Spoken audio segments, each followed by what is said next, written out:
In the early years of the 19th century, in a world where freedom was a privilege granted to few, a woman named Sojourner Truth rose from the depths of bondage to become one of the most powerful voices for justice in American history. Born into slavery as Isabella Baumfree in New York around 1797, her life began in a world defined by chains, cruelty, and silence. Yet from that silence, she would one day forge words so powerful that they would echo through generations, reshaping how America understood both race and womanhood. Sojourner's early years were marked by pain and loss. Torn from her family, sold multiple times, she endured the brutality of a system that viewed her as property. But within her burned a quiet strength. She learned not only to survive, but to see through the moral blindness of those who enslaved her. Freedom, to her, was not just the absence of chains, it was the right to speak, to move, to dream, and to be recognized as fully human. When New York abolished slavery in 1827, Sojourner walked away from her master's house with nothing but her faith. She took her daughter and left behind the name Isabella, choosing instead to call herself Sojourner Truth. The new name carried deep meaning. Sojourner, because she believed God had called her to travel and tell the truth. And Truth, because that was her weapon against oppression. She would become a preacher, an activist, and eventually one of the most recognizable women of her time, speaking to audiences that spanned race, class, and gender.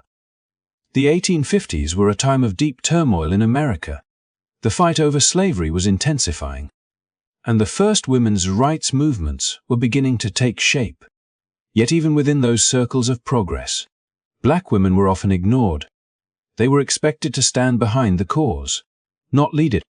Sojourner saw the hypocrisy clearly. She understood that the same society that denied black men their liberty also denied women their equality. She refused to accept that either battle could be won separately.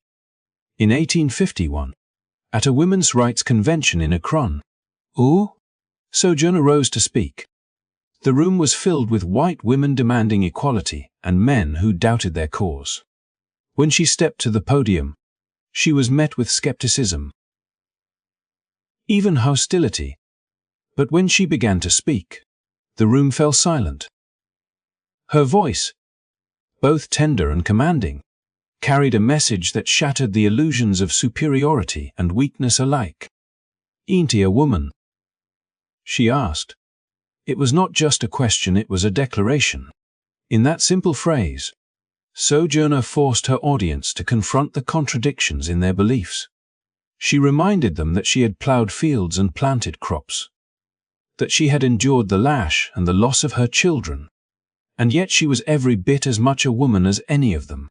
She had worked, fought, and suffered not as a fragile being, but as a human with strength, will, and grace. The beauty of Sojourner's words was their raw truth. She did not speak in lofty rhetoric or political theory. She spoke from lived experience, from the perspective of someone who had carried the double burden of being both black and female in a world that valued neither. Her speech became more than a defense of women's rights. It was a call for universal humanity. She did not demand sympathy. She demanded recognition. Her influence spread far beyond that single moment in Akron. Sojourner became a traveling orator, crossing states to speak at abolitionist meetings, churches, and community halls. She addressed audiences that often tried to silence her, but her courage disarmed them. People who came expecting to see a former slave instead found themselves in the presence of a philosopher, a woman whose mind was as powerful as her conviction. Throughout her life, she continued to link the struggles of freedom and equality. She worked with Frederick Douglass, urging him to remember that the fight for justice must include both men and women. During the Civil War, she recruited black soldiers for the Union Army and later met with President Abraham Lincoln to advocate for the rights of freed people. Even in her later years, she spoke about land reform, prison conditions, and the moral obligations of a nation that called itself free.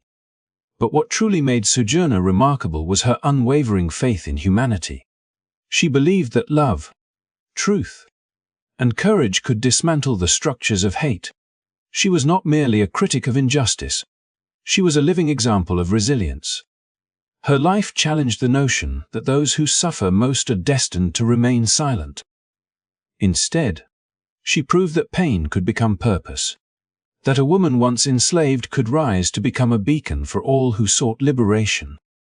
Long after her death in 1883, Sojourner Truth's legacy continued to inspire generations of activists, from the suffragists who carried forward her vision to the civil rights leaders of the 20th century who invoked her name in their marches for justice. Her story reminds us that progress is never a single act, but a continuation of voices building upon one another. Every protest, every demand for equality, carries echoes of that question she asked in 1851. Today, when discussions of race and gender still stir deep divisions, her words remain timeless. "Ain't a woman" is not just a historical refrain, it is a moral compass, urging us to look beyond the surface of identity and to see the shared humanity in every person. Sojourner Truth's journey from slavery to national prominence embodies the truth that equality is not granted by law or power, but claimed through courage. In her life, we see the power of one voice to awaken conscience. In her question, we find the heartbeat of every struggle for justice. And in her truth, we recognize the enduring spirit of all who rise, speak, and refuse to be forgotten. There are moments in history when a single voice rises above the noise of injustice, and that voice changes everything.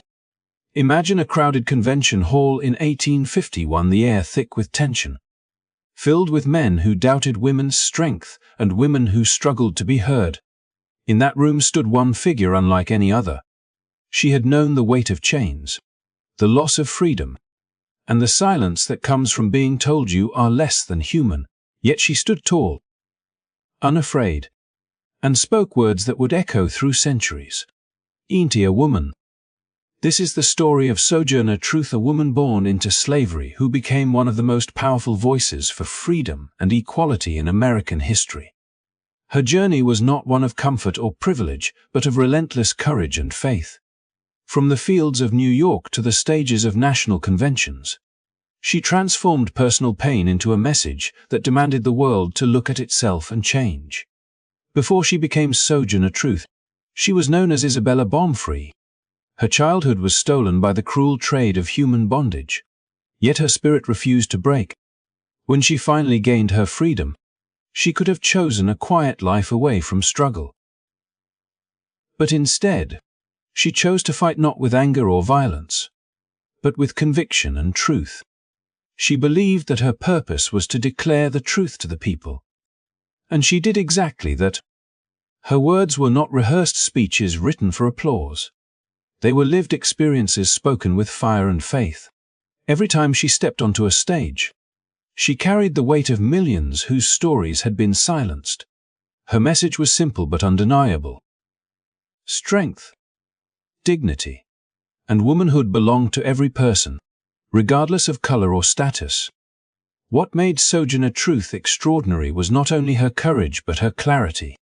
She saw how the struggles for racial justice and women's rights were deeply connected. She challenged her audiences to see that freedom meant nothing if it excluded half of humanity.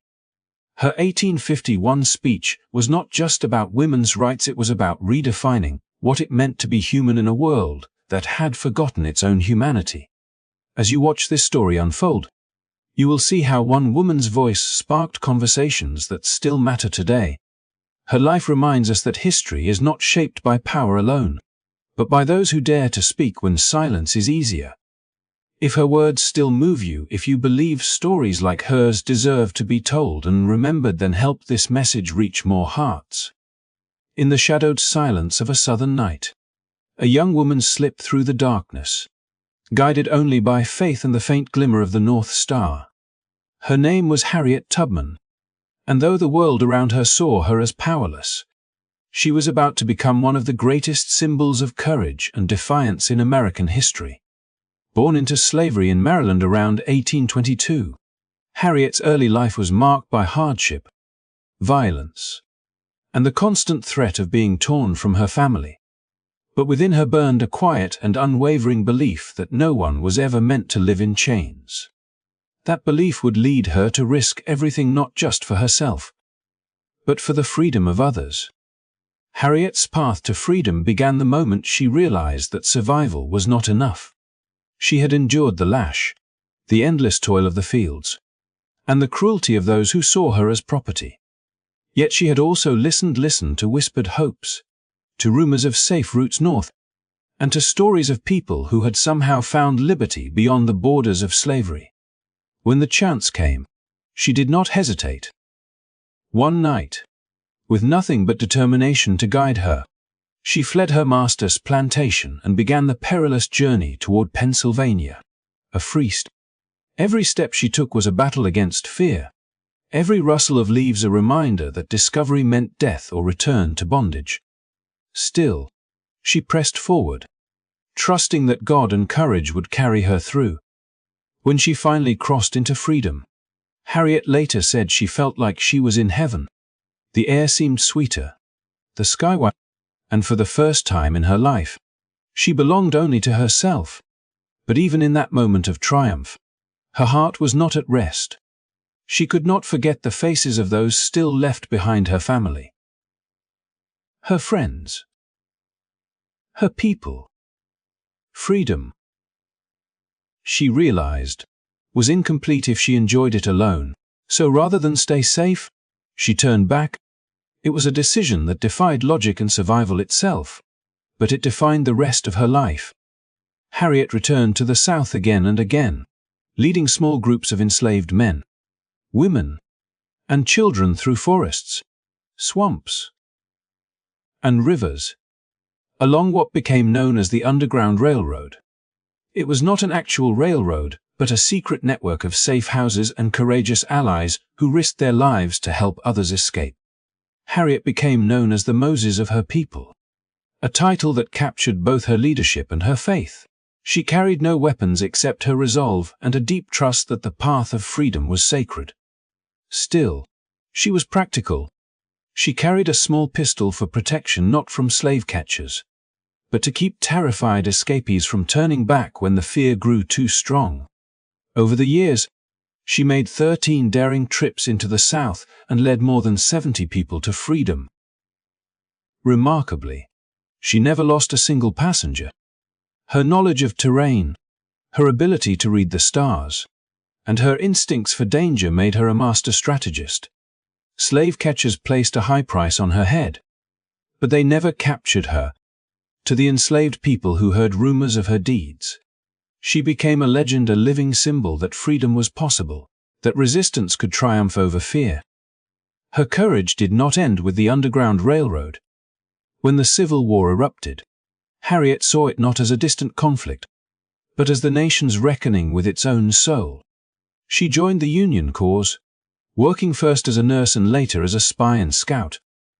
Using the same skills that had guided her through the wilderness, she gathered intelligence behind enemy lines, helping Union troops navigate unfamiliar territory and plan attacks. In 1863, she played a crucial role in the Combahee River Raid in South Carolina, leading Union gunboats through the marshes to attack Confederate positions and liberate more than 700 enslaved people in a single night. It was one of the largest mass emancipations of the war, and Harriet Tubman was the only woman to lead such a military operation. Despite her extraordinary service, Harriet never sought fame or recognition.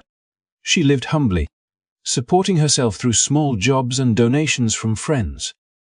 But those who met her were struck by her strength, a quiet, unwavering strength born from a lifetime of purpose.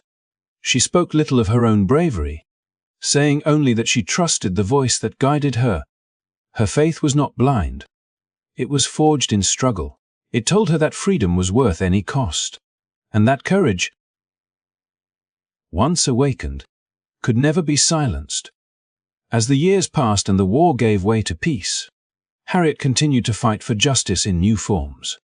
She became active in the movement for women's suffrage, standing alongside figures like Susan B.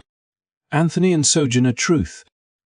To her, the fight for equality was one unbroken chain, stretching from the fields of slavery to the ballot box. She believed that liberty must belong to all or it belonged to none. Harriet Tubman's life remains one of the most remarkable examples of how one person's conviction can alter the course of history. She could not read or write, yet her intelligence outwitted generals and bounty hunters alike. She had no army, yet she led hundreds to freedom. She possessed no wealth, yet her legacy has enriched generations. Every time she stepped into danger, she did so knowing that her own life might be the price of another's freedom. And yet she went back, again and again, because she believed that the path to salvation for herself and her people lay not in safety, but in service. When she died in 1913, Harriet Tubman left behind no monuments, no fortune, and no grand titles. What she left instead was an unbreakable story, a reminder that courage is not the absence of fear, but the determination to move forward despite it. Her life intertwined with that of Sojourner Truth and countless others who refused to accept the limits imposed upon them. Together, their voices became a chorus that carried across time, reminding every generation that freedom is not a gift to be received, but a responsibility to be claimed. In the decades following the Civil War, America stood at a crossroads between the promise of equality and the persistence of hatred. The nation had abolished slavery, yet freedom remained fragile, especially in the South, where new forms of oppression replaced the old. Fear and violence filled the void where justice should have been, and the most terrifying expression of that violence came in the form of lynching. In those dark years, when truth itself seemed under attack, a woman named Ada Wells picked up her pen and transformed it into a weapon more powerful than any mob, the weapon of truth. Born into slavery in 1862 in Mississippi, Ida's early life mirrored the struggle of a nation trying to redefine itself. Her parents, freed after the war, taught her that education was not only a right but a responsibility. When both her mother and father died in a yellow fever epidemic, she became the caretaker of her younger siblings at only 16. Even then, she refused to surrender to despair. She began teaching to support her family, a job that would lead her toward journalism and eventually toward one of the boldest fights for justice in American history. Ida's transformation from teacher to journalist began when she experienced injustice firsthand. In 1884, she was forcibly removed from a train after refusing to give up her seat to a white passenger. A decade before Rosa Parks would face the same humiliation, that moment ignited in her a lifelong refusal to remain silent in the face of wrong. She began writing under the pen name Ola, using her words to expose discrimination, challenge stereotypes, and demand accountability from a society that claimed to be free. Her voice found a home in the newspaper Free Speech and Headlight, which she co-owned and edited in Memphis, Tennessee. From there, Ada began to investigate one of the most horrifying realities of her time, the lynching of black men and women across the South. These brutal acts were often justified with false claims, masking hatred as justice. While others looked away, Ada looked closer. She collected records, interviewed witnesses, and exposed the lies that fueled these atrocities. Her articles revealed that many victims were not criminals but successful business owners, labor organizers, or simply people who refused to bow to white supremacy.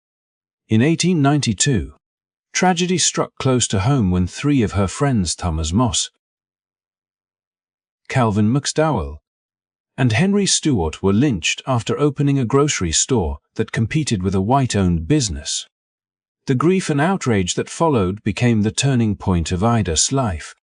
She wrote fearlessly about their murders, declaring that the true motive behind lynching was not justice, but the fear of black progress and independence. Her words were so powerful that they sparked national outrage and forced her to flee Memphis when an angry mob destroyed her printing press. Exile did not silence her. It only gave her message a wider reach. Ida took her campaign north, traveling across the United States and even to Europe to bring international attention to America's hidden terror. She published Southern Horrors and The Red Record, meticulously documenting hundreds of lynching cases with evidence and eyewitness testimony. Her work was revolutionary not only because of its moral courage, but because it used the tools of modern journalism to fight systemic injustice. In an age when most women were expected to remain quiet, and black women were rarely allowed to speak at all, Ida stood on stages and told the world the truth about what was happening in her country. Her investigations laid the groundwork for what would later become civil rights journalism. She showed that information could be a form of resistance, that exposure could bring accountability where the law had failed. She also understood the power of narrative, how stories could awaken empathy and spark change in ways that statistics alone could not. Every article she wrote carried the weight of those who could no longer speak for themselves. Through her pen, the silenced found a voice. Ida's activism extended beyond her writing. She co-founded the National Association for the Advancement of Colored People (NAP) and worked tirelessly to organize black communities in the fight for political rights and safety. Yet she was not always embraced by her peers. Many considered her too radical, too unyielding. She was often criticized for being confrontational. But she never allowed others to define the limits of her courage. She believed that the fight for justice demanded truth without compromise. Her work connected deeply with the struggles of those who came before her, like Sojourner Truth and Harriet Tubman. Each of them had used their voices to challenge the systems that dehumanized their people. Sojourner had spoken the truth of womanhood and strength. Harry had turned resistance into liberation. And Ida carried their legacy into the modern world, using the written word as her battlefield. Where Sojourner's question, "Ain't I a woman?" demanded recognition of humanity, Ida's question was more direct, "Where is your justice?" Together, their voices formed an unbroken line through history, each one building upon the last. Ida B. Wells lived her life as proof that courage was not confined to the battlefield or the pulpit, but could also exist in the printed word, in the act of telling the truth when others are afraid. She faced death threats, public smear campaigns, and isolation, yet she never recanted a single word. Her legacy endures not because of the dangers she faced, but because of the clarity with which she exposed them. She understood that silence protects the powerful, but truth protects the people. By the time she died in 1931, Ida B. Wells had transformed American journalism and paved the way for future generations of activists and writers. Her fearless investigations laid the foundation for modern civil rights movements, and her name continues to inspire those who use their voices to confront injustice. She taught the world that telling the truth, even when it is dangerous, is itself an act of liberation, and that one woman's courage can change not only the headlines of her time, but the moral direction of a nation. In the decades that followed Reconstruction, when the promises of freedom were dimmed by segregation and inequality, a new generation of leaders emerged who refused to let their people's hopes fade into silence. Among them was a woman who understood that true liberation required more than laws and declarations. It demanded knowledge, discipline, and faith. Her name was McLeod Bethune, and her belief in the power of education transformed countless lives and reshaped the destiny of a people determined to rise. Born in 1875 in Mayersville, South Carolina, Mary was the 15th of 17 children, most of whom had been born into slavery. Her parents, Samuel and Patsy McLeod, worked tirelessly to build a life from the remnants of bondage, and from them, she learned the value of perseverance. In a world that told her education was not meant for her kind, she saw learning as an act of freedom. When she picked up a book for the first time and realized that she could read the same words once used to control her ancestors, she felt the power that knowledge could bring. It was in that moment that she decided education would be her life's purpose, not only for herself, but for every black child who had been denied that right. Mary's journey began with small steps that required immense courage. She attended a mission school run by the Presbyterian Board of Missions and later earned a scholarship to study at the Scotia Seminary in North Carolina. From there, she continued at the Moody Bible Institute in Chicago, where she hoped to become a missionary in Africa. But the missionary boards of the time refused to send black women abroad, claiming they were not fit for the task. Instead of surrendering to disappointment, Mary turned her focus inward. If she could not carry education across the ocean, she would build it right at home. In 1904, with just $1.5 in her pocket, faith in her heart, and 5 little girls eager to learn, Mary founded the Daytona Educational and Industrial School for Negro girls in Daytona, Florida. She began the school in a small rented house, using discarded crates for desks and any material she could find to create a classroom. But what she lacked in resources, she replaced with vision. She taught her students not only reading and writing but also the principles of self-respect, hard work, and leadership. She believed that education was not merely about books, but about building character, about preparing young women to become the moral and intellectual backbone of their communities. As the years passed, her school grew from a handful of students into one of the most respected institutions in the South. Through sheer determination and unrelenting advocacy, she gained the support of both black and white philanthropists, among them industrialist John Rockefeller and educator Booker Washington. In 1923, her school merged with the Cookman Institute for Men to become Bethune-Cookman College, a landmark achievement that made her one of the first black women to lead a higher education institution in the United States. But Mary McLeod Bethune was more than an educator.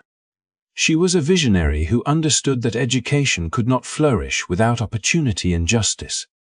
Her leadership drew the attention of national figures, and she soon became an influential advisor to multiple U.S. presidents. Under Franklin Roosevelt, she was appointed as a national advisor on minority affairs and served as the director of the Division of Negro Affairs within the National Youth Administration, one of the highest positions ever held by a black woman in government at that time. Through this role, she created programs that provided thousands of young African Americans with training, employment, and hope during the Great Depression. Her ability to navigate the halls of power was remarkable. Mary possessed a rare blend of dignity and determination that commanded respect even in rooms filled with skepticism.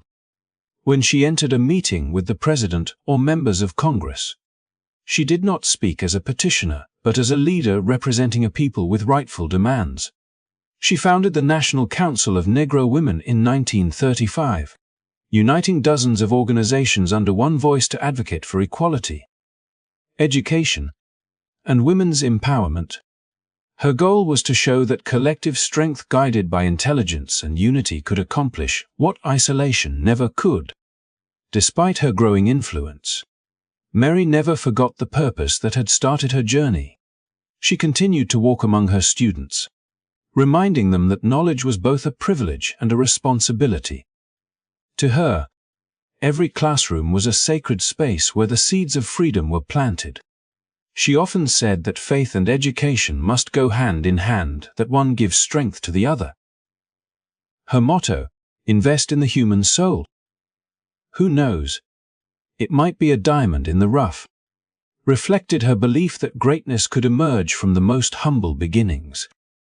Mary McLeod Bethune's work built upon the legacy of women like Sojourner Truth, Harriet Tubman, B. Wells, where Sojourner had demanded recognition of womanhood, and Harriet had led her people through danger to freedom, and Ada had exposed the truth in a time of silence. Mary transformed that legacy into an enduring institution. She carried their spirit into classrooms and government halls, showing that the power of the mind was the next battlefield in the long struggle for equality. Education, to her, was not a luxury, it was the weapon that would dismantle ignorance, poverty, and prejudice. By the time she passed away in 1955, Mary McLeod Bethune had seen the fruits of her vision take root across the nation. Bethune-Cookman University stood as a living monument to her life's mission, producing generations of graduates who carried her message of service and self-respect. Her influence reached beyond the boundaries of her school, touching the civil rights movement that would rise in the years after her death. Leaders like Martin Luther King Jr. and Rosa Parks would inherit the foundation. She helped build the belief that education and moral conviction could transform a nation. Mary's life remains a testament to what can be achieved when knowledge is guided by purpose. She turned barriers into bridges and adversity into opportunity. Through her, the dream of empowerment became tangible, and her story joined the unbroken chain of those who refused to be confined by history. Like Sojourner Truth, Harriet's courage, and Ada's justice, Mary McLeod Bethune's legacy endures, a reminder that the most powerful revolutions begin not on battlefields, but in classrooms where hearts and minds are set free. By the time the winter of 1955 arrived, the movement for justice in America had already been shaped by voices of courage, from Sojourner Truth's unyielding defiance to Harriet Tubman's fearless rescue missions. Wells' relentless pursuit of truth. Yet it was in the quiet determination of one woman, sitting on a city bus in Montgomery, Alabama, that those echoes of resistance found a new beginning. Rosa Parks did not set out that day to make history. She was tired, but not from the day's work alone. She was tired of a system that demanded her silence, of rules that dictated where she could sit, stand, or even exist. And when the bus driver ordered her to give up her seat to a white passenger, she simply said no. That small word, spoken softly but firmly, became one of the loudest declarations of dignity in modern history.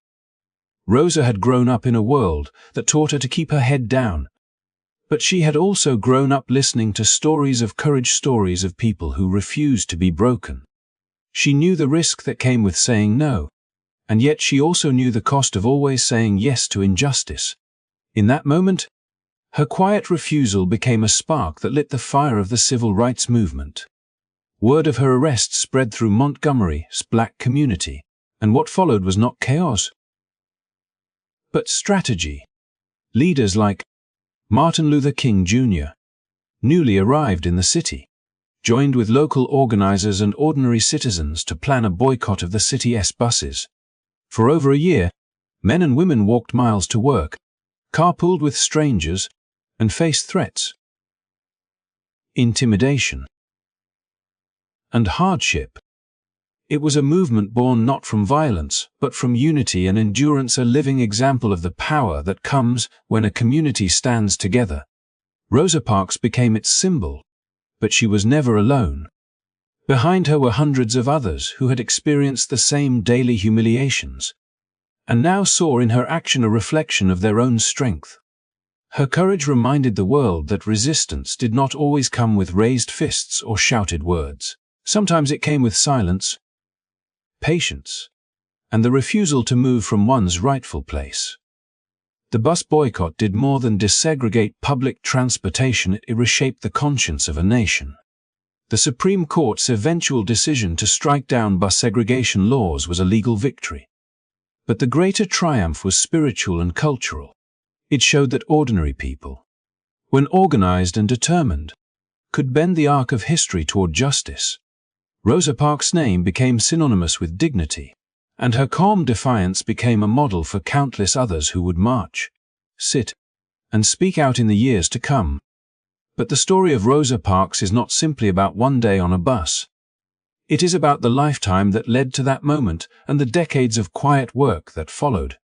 Before her famous act, she had already been an active member of the NAP, investigating cases of racial violence and supporting victims who had no one else to turn to.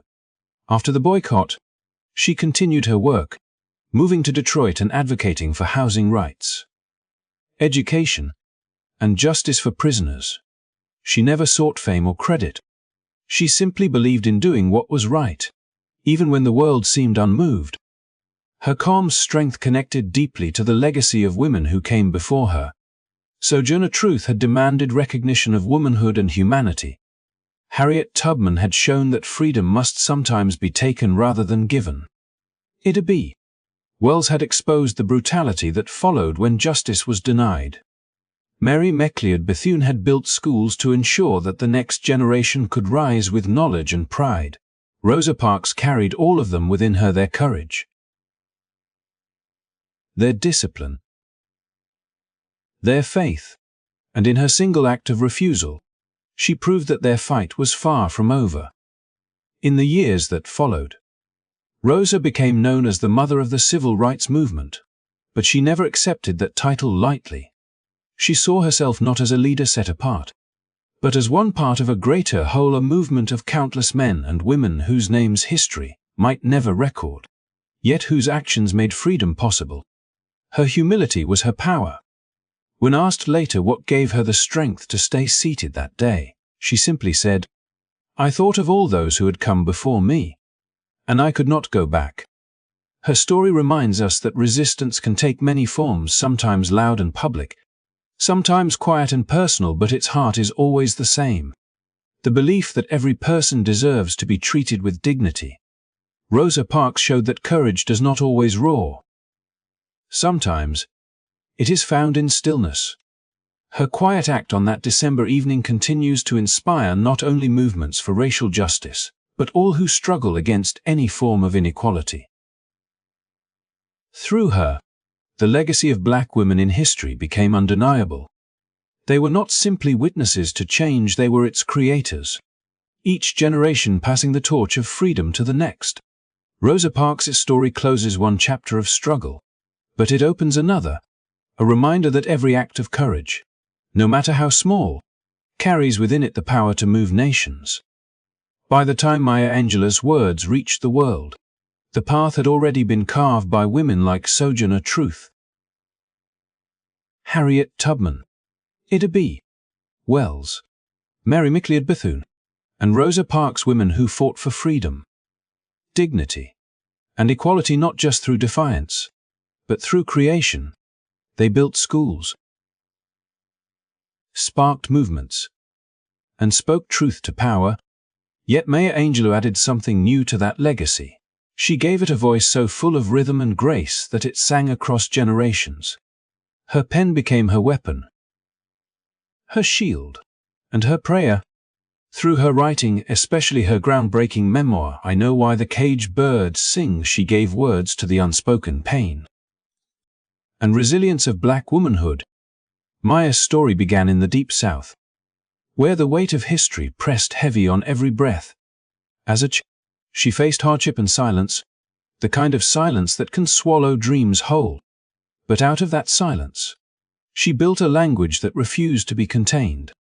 Her early years were marked by trauma, yet she found refuge in books, poetry, and the rhythm of her grandmother's voice during Sunday sermons. Words became her companions and later, her salvation. She learned that while the world might try to define her, it could never take away her power to define herself. When she wrote I Know Why the Caged Bird Sings in 1969, she was not just telling her own story. She was telling the story of countless others who had been caged by racism, sexism, or poverty. She showed that the human spirit, even when wounded, could still rise and sing.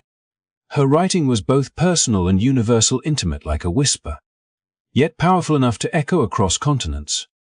Readers from every background saw themselves in her words because her message was not only about struggle, but about survival, transformation, and grace.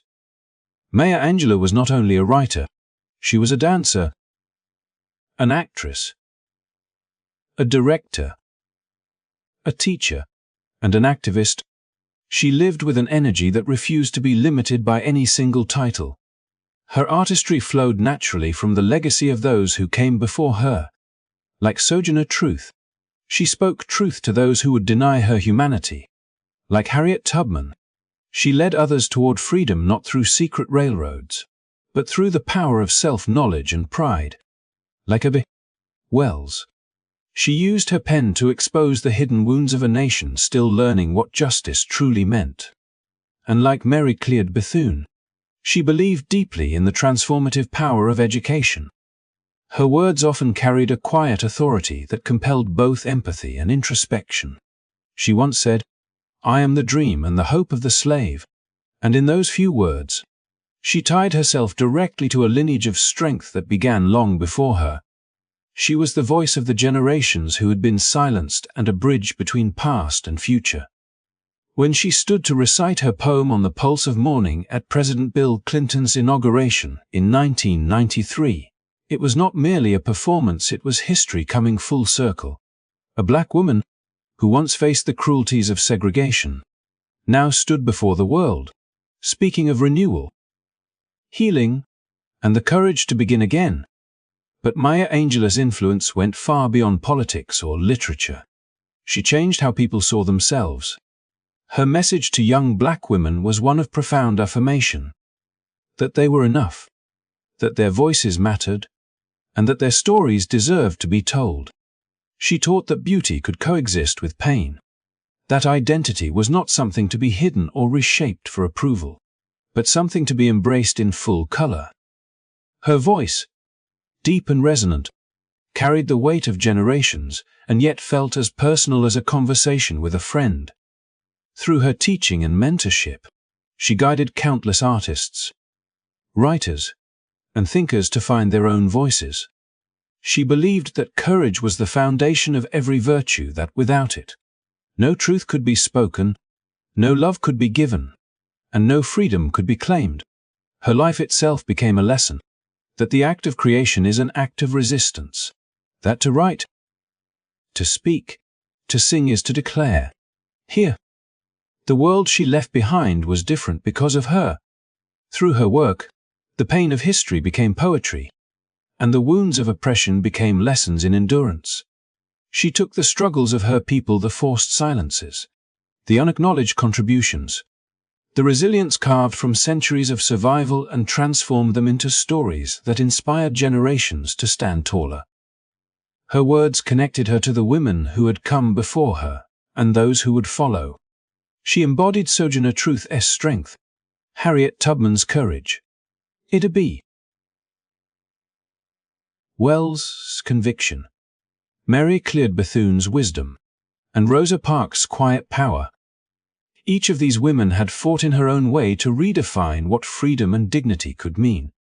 Maya Angelou wove their spirits into her art, proving that storytelling could be as revolutionary as any march or protest. Even now, her voice continues to guide the world through her poetry, lines that celebrate love, resilience, and the simple but radical act of living fully. She wrote, "You may trod me in the very dirt, but still, like dust, I would." Those words are not just a declaration. They are a promise that no matter how many times the world tries to silence a people or deny their humanity, their spirit will always rise again. In the story of black women who changed history, Maya Angelou stands as both a continuation and a culmination, the living bridge between the struggle for freedom and the celebration of identity. She taught that liberation is not only a political act but a personal one, that every human being holds within them the right to sing, to dream, and to define their own story. Through her life and her art, she gave the caged bird not just a song, but wings strong enough to carry generations forward. When Maya Angelou's words declared that the caged bird would rise, a new generation heard the call and prepared to soar higher. The legacy of courage, intellect, and resistance that had begun with Sojourner Truth and flowed through Harriet Tubman, Ida B. Wells, McLeod Bethune, Rosa Parks, and Maya Angelou found a fierce, Brilliant continuation in Angela Davis. She did not inherit their struggle as a burden, but as a mission to challenge not only the visible chains of racism, but also the invisible systems that kept injustice alive.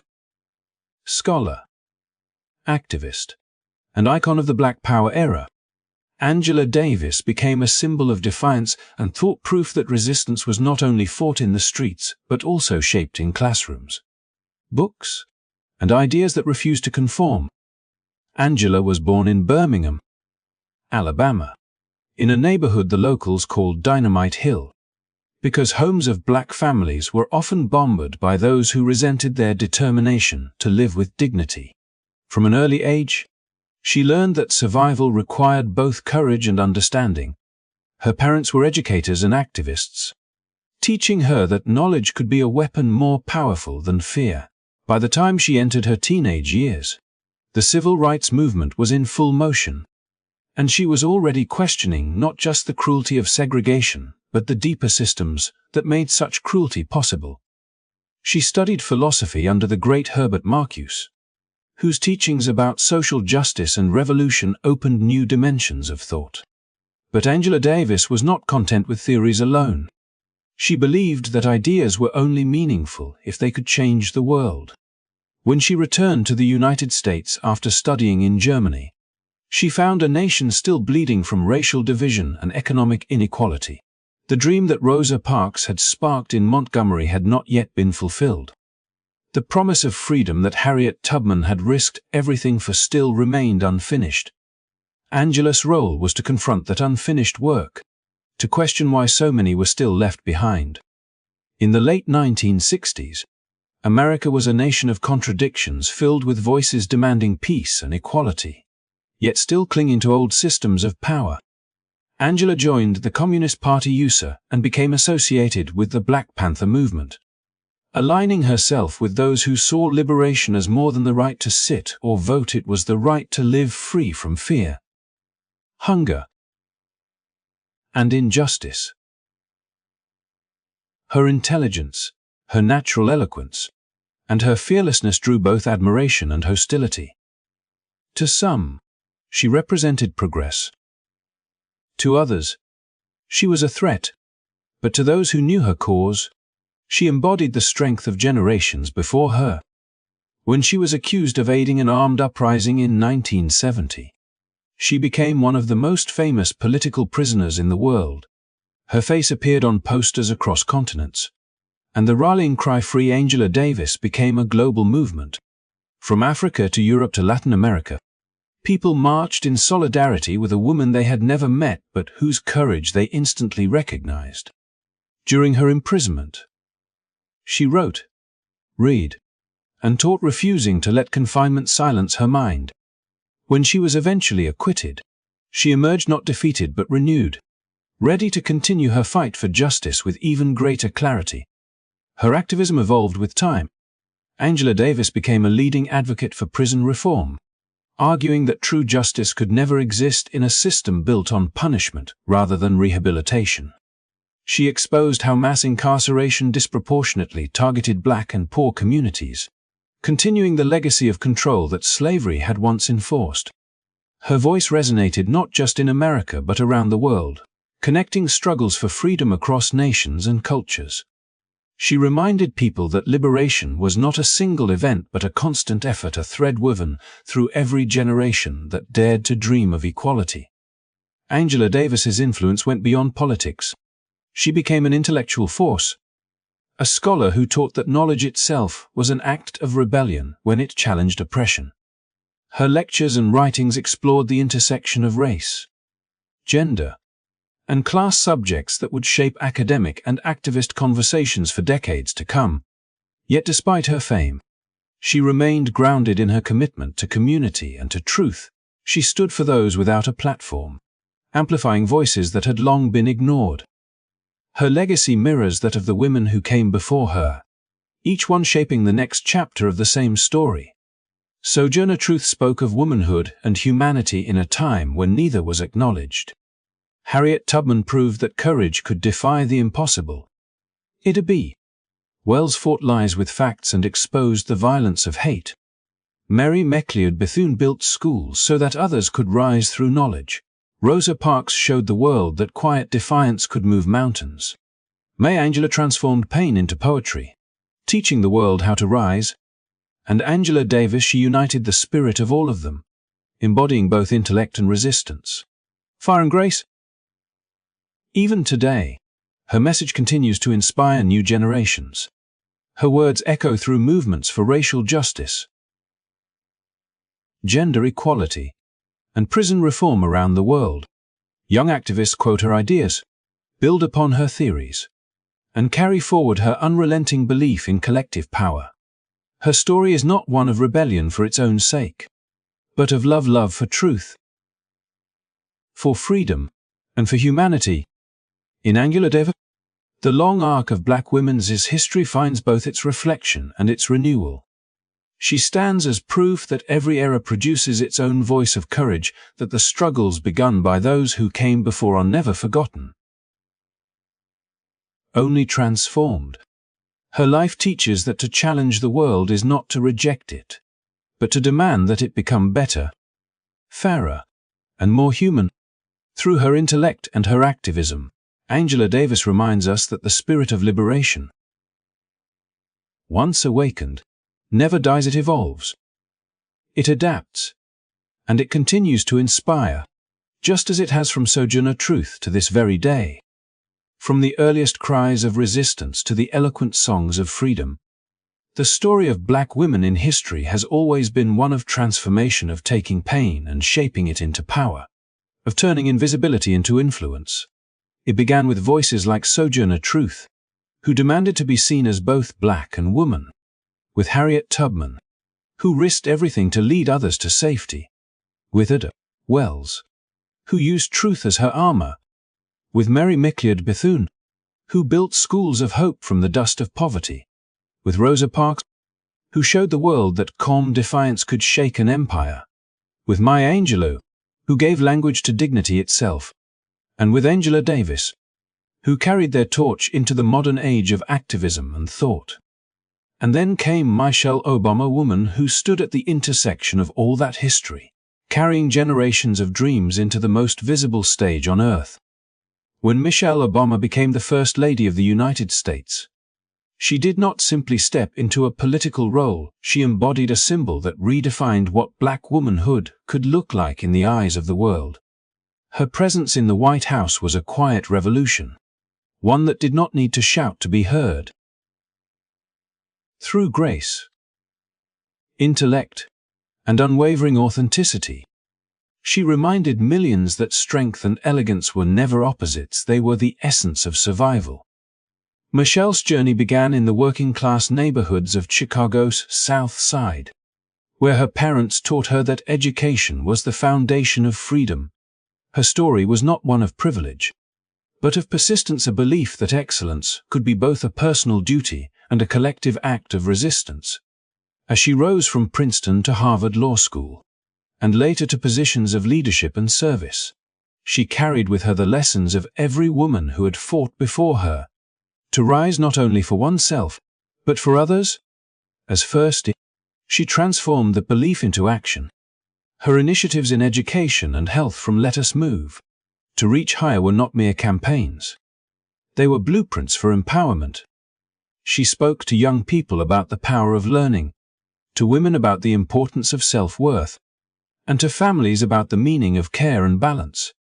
She understood that the legacy of progress was not built in speeches or ceremonies, but in the daily acts of nurturing, teaching, and inspiring. Yet what made Michelle Obama truly extraordinary was not only what she did, but how she did it. She faced scrutiny, stereotypes, and expectations that few could imagine. And through it all, she remained grounded, using her platform to uplift rather than to retaliate. She showed the world that dignity itself could be an act of defiance, that being confident, articulate, and compassionate as a Black woman in power was a statement louder than any protest. In her, the echoes of those who came before resounded clearly. You could hear Sojourner Truth's courage when Michelle spoke about equality, Harriet Tubman's resolve in her commitment to community. Ida B. Wells' precision in her words. Mary McLeod Bethune's vision in her focus on education. Rosa Parks' quiet strength in her composure. Maya Angelou's grace in her storytelling. And Angela Davis' conviction in her call for justice. She was, in many, the embodiment of all of them, not as a reflection of the past, but as a continuation of it. When she said, "When they go low, we go," it was more than a phrase, it was the distilled wisdom of centuries. It was Sojourner's voice in a modern tongue, Harriet's determination dressed in diplomacy, Maya's poetry turned into policy. In her, the long arc of history bent toward visibility, respect, and empowerment. She redefined leadership not as dominance but as service, and reminded millions that the truest power lies in the ability to inspire. Michelle Obama's legacy will endure not only because of the programs she built or the speeches she gave, but because she changed the way generations of young girls, especially black girls, saw themselves. She taught them that brilliance and kindness could coexist, that ambition was not arrogance, and that self-love was not vanity but survival. Through her, the world learned that the story of black womanhood was never about struggle alone, it was about triumph, creativity, and grace under fire. And so, as we close this journey through the lives of extraordinary women from the fields of enslavement to the halls of power, we see one unbroken thread: the will to rise. Each woman, in her own time, redefined what it meant to be free, to be strong, to be human. Their legacies remind us that history is not a distant past but a living inheritance, one that continues to grow every time someone dares to stand, to speak, or to dream. If these stories have moved you, if they have reminded you of the power of courage, faith, and perseverance, then let their message live on. Help share their light, because their stories belong not only to history, but to the future we build together. Thank you for being part of this journey, for listening, for remembering, and for keeping their spirit alive. If you believe in stories that uplift and inspire, that honor those who turned pain into progress and silence into song, then do not forget to like, subscribe, and share this video. Together, we can make sure their voices continue to echo not just in memory, but in action, in hope, and in every heart that dares to rise.